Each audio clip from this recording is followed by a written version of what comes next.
Nasa Roma na rin sina Pangulong Bongbong Marcos at First Lady Liza Araneta Marcos para sa funeral mass ni Pope Francis bukas. At mula sa Vatican, saksi live at exclusive si Vicky Morales. Vicky! Yes, Pia. O, nadatnan natin kanina yung first couple dun sa Piazza Navona sa Roma. At nagkakape sila doon, parang ginugunita nila yung mga panahong nagde-date pa sila rito dahil dito nga sila nagpakasal. At nakita natin sila na walang security details, so medyo nagkaroon sila ng konting oras na magpahinga bago nga dumalo sa funeral ng Santo Papa bukas. Kaninang umaga dumating sina Pangulong Bongbong Marcos at First Lady Liza Araneta Marcos sa Roma para magbigay pugay sa Santo Papang minsang nagpakita rin ng natatanging malasakit nung bumisita siya sa Tacloban matapos itong masalanta ng Bagyong Yolanda taong 2013. Dito sa Piazza Navona sa Rome namin nadatnan ang first couple na ginugunita ang mga panahong magkasintahan pa sila rito. Sa bansang Italia silang ikinasal taong 1993. Naluha rin si First Lady Liza Marcos nung inalala niya ang kabaitan ng Santo Papa na minsan na rin niyang nakilala. Me, when I met him, he's humble and kind, and I feel like you're blessed with God. Bagamat matipid ang kanilang mga salita, puno ng paghanga ang mag-asawa sa kabutihan at sinseridad ni Pope Francis at lubos na pasasalamat lang ang alay nila sa Santo Papa.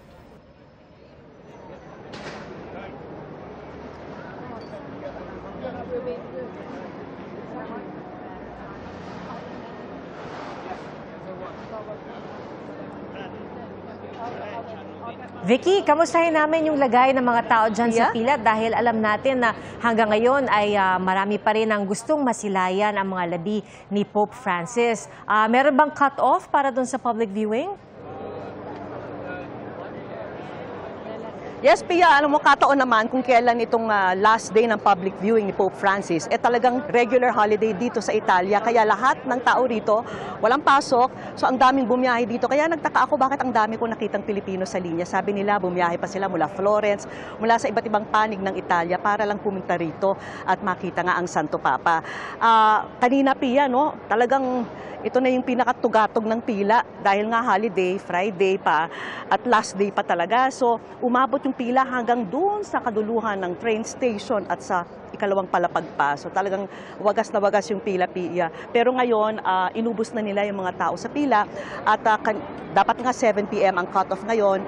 Pero 5 p.m. pa lang ay hindi na sila nagpapasok ng mga tao rito. Kaya medyo inuubos na lang nila yung mga natitirang tao dito sa pila. Pia. At Vicky, nakita rin namin yung lugar na inihahanda na nila para dun sa funeral mass bukas. May mga upuan na, nakakordon na rin yung mga lugar kung saan ilalagay or kung saan pupwesto yung mga dignitaries, heads of state, pati na yung mga kardinal. May pagkakataon ba yung publiko na maging bahagi ng misa? Meron bang pwesto dun sa pinakalikod? May mga mapapwestohan ba sila, mga parke o ano, kung saan sila pwedeng makiisa dun sa misa? Naku, Pia, talagang parang off-limits na dito. Talagang lahat ng lagusan papunta dito sa St. Peter's Square ay sinara na. Kanina pang 5 o'clock, kanina pang tumutunog yung mga public alarm sa mga cellphone ng mga tao para abisuhan sila na talagang hanggang 5 o'clock lang. Kaya saktong-sakto naman yung airtime ng saksi dahil any minute now, palalayasin na rin kami dito sa aming media position dahil i-clear talaga nila itong buong area dahil as you can imagine, security nightmare dito sa may harap ng St. Peter's Basilica dahil libo-libo ang mga dignitaries na inaasahan nilang dadalo, kabilang na siyempre dyan si Pangulong Bongbong Marcos at First Lady Liza Araneta Marcos. Pia. Alright, Vicky, nabanggit mo nga, anytime, baka kayo ay paalisin na sa pwesto. So, panghuling tanong na lamang, Vicky, nabanggit mo na napakahigpit na ng seguridad. Sino-sino yung expected na heads of state at dignitaries na dadalo dun sa funeral mass bukas? Actually, siyempre, ang alam natin, ang madalas na bukang bibig dito is US President Donald Trump. Pero tinanong natin yung ating embahada sa Vatican at sinabi niyang yung Vatican mismo ang maghahanda ng protocol. Tinanong natin kung ano yung magiging seating arrangement nila dito at sinabi niyang yung Vatican din ang magdedesisyon tukol dyan at kung pantay-pantay yung mga ikangay heads of state, gagawin na lang alphabetical order. So abangan natin yan bukas, Pia.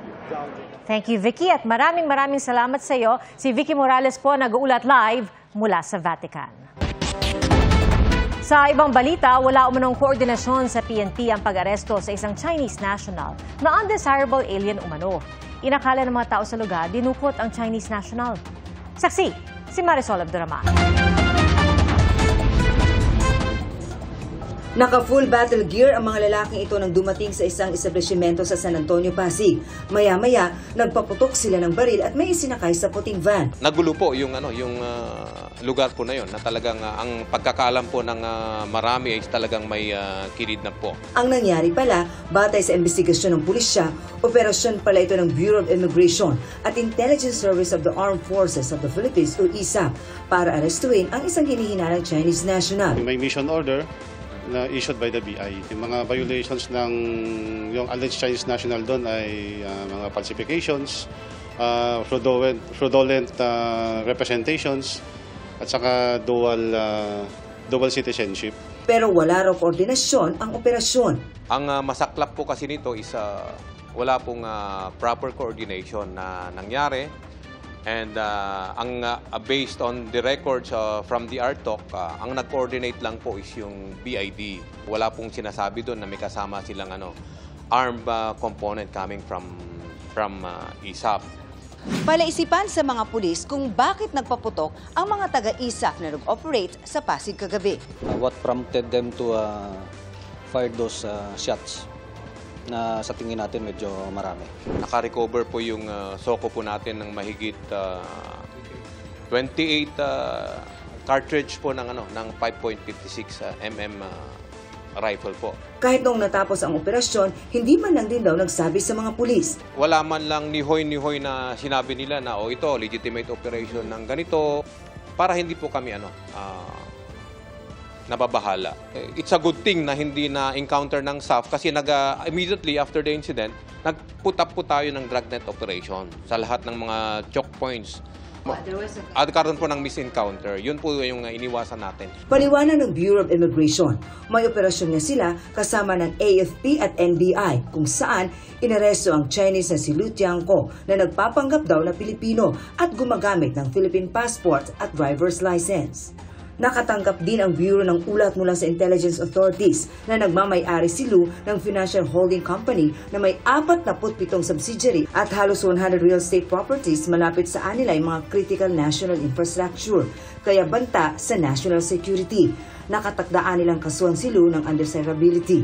Today, nagkaroon po ng coordination ang BI at saka NCRPO about it. Nakikita naman nila yung importance ng ginawa natin na paghuli doon sa isang illegal alien na nagpapanggap na Pilipino na may mga concerns ang AFP na maaring may involvement sa espionage activities. Bagamat kinumpirma na raw ng ISAF sa kanila na nagkaroon ng legitimate operation, patuloy pa rin nila itong iniimbestigahan at maaari silang magsampa ng criminal charges sa kanilang partner agencies.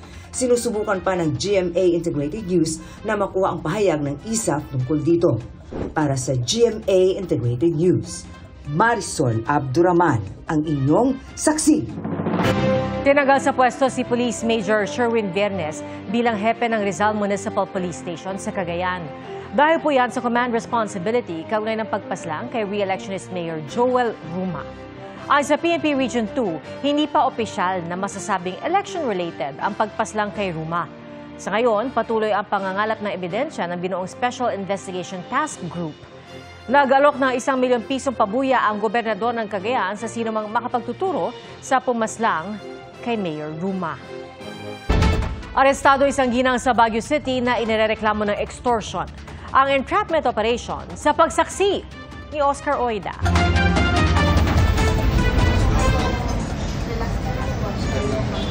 Wala nang nagawa ang ginang na ito nang arestuhin ng mga tauhan ng NBI car sa isang entrapment operation sa Baguio City kamakailan. Ayon sa NBI, nagpakilalang judge at naniningil ng 200,000 ang ginang kapalit ng pinapaayos umanong kaso ng complainants. Nauna na rin na aresto sa hiwalay na operasyon ang kasabot nito na siya raw lumapit sa mga biktima na natalo sa land dispute case kamakailan. Nilapitan ho sila at sinabi ho sa kanila na may kakilala ho siyang judge na may malakas ang communication niya at maraming kakilala dun sa Court of Appeals or sa Supreme Court. So ang sinabi, kailangan daw kong bayaran yung judge na yun, yung RTC judge na yun na retired ho, at siya na hong bahala para ilakad yung appeal case nila. Nagbigay ng initial na 30,000 pesos ang complainants, pero medyo nagduda umano sila. May kakilala ho pala sila dito sa Baguio na dating staff ho ng prosecution service. Nakakilala rin ho itong RTC, totoong RTC judge ho, na retired. So, binilinan ho ng staff, retired staff, na puntahan ho nila yung retired judge sa bahay niya at doon nakausap ko nila nitong retired RTC judge. So, sinabi ho ni RTC judge na wala ho siyang kinalaman doon sa extortion na hindi ho talaga daw siya nangingi ng pera. Kaya ikinasa ng NBI ang magkasunod na entrapment operations. Base sa inisyal na pagsiyasat, hindi ito ang unang panluloko ng mga suspect. Kinasuhan na sila ng NBI ng robbery extortion. Paalala ng NBI sa publiko, huwag papatol sa mga nag-aalok ng anumang shortcut, lalo na kung batas ang pinag-uusapan. Sa mga dumadaan sa mga fixing, mas okay ho pag dumano tayo sa legal process talaga. Kasi at least ho yun, alam natin na yun talaga yung nasa batas eh. May procedure ho kasi tayo when it comes to these cases. So we have to follow it. Para sa GMA Integrated News, ako si Oscar Oid, ang inyong saksi. Tila may pahaging si Vice President Sara Duterte nang dumalo sa pagtitipon sa Maynila kahapon. Ang galing ko lang po yung seal ng aking opisina. Palitan natin ng seal ng Office of the President. Sinabi po yan ng bise sa isang campaign rally sa Tondo. Kahapon po yan. Tinanong siya roon kung hudyat ba ito ng kanyang pagtakbo sa eleksyon 2028. Matagal na rin tayo magkasama lahat. Matagal na rin ako natingitan ng sambayanan sa national stage. So, naiintindihan na nila kung ano yung joke at hindi joke. Paggamit ng mga armas gaya ng .50 caliber machine gun ng Philippine Navy ang salipuesang pinagsanayan ng mga sundalo ng Pilipinas at Amerika para sa gunnery exercises na bahagi ng multilateral maritime event sa Balikatan 2025. Saksi si Chino Gaston. Alas 8 ng umaga nagtagpo ang BRP Ramon Alcaraz, BRP Apolinario Mabini at USLSD Destroyer na Comstock sa karagatan ng North Luzon. Maya-maya pa, dumating na rin ang BRP Gabriela Silang ng Philippine Coast Guard. Pasado 1:00 ng hapon, dumating naman ang Littoral Combat Ship Savannah ng US Navy. Nakakaiba ang itsura dahil sa patulis at makantong hugis nito. Dito na nagsimula ang gunnery exercises na bahagi ng multilateral maritime event ng Balikatan 2025 Joint Military Exercises.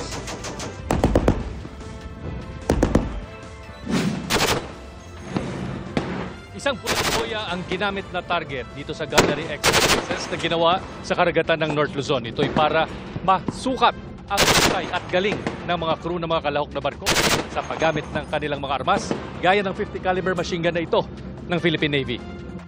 Magkakasunod na pinaputukan ng mga kalahok na barko ang target na nakadisenyong hindi lumubog kaagad kahit tadtarin pa ng bala. Sa may bandang Ilocos Norte din namataan ngayong linggo ang isang surveillance ship ng Chinese Navy habang nakita rin dumaraan sa may Batanes ang Chinese aircraft carrier Shandong. Pero hindi raw maapektuhan ng mga barko ng China ang ginagawang pagsasanay. The multilateral maritime event aims to enhance our interoperability and cooperation with our allies. Sa gunnery exercises natin, this aim to enhance the capability of our personnel. Yung po namang replenishment at sea, napaka-importante po nito para ma-extend po natin yung endurance ng ating barko. Para sa GMA Integrated News, Chino Gaston ang inyong saksi. Pinaimbestigahan ni Pangulo Marcos ang pahayag kahapon ng National Security Council na may indikasyong nakikialam umano ang China sa 2025 elections sa pamamagitan ng pagsuporta o paninira sa ilang kandidato.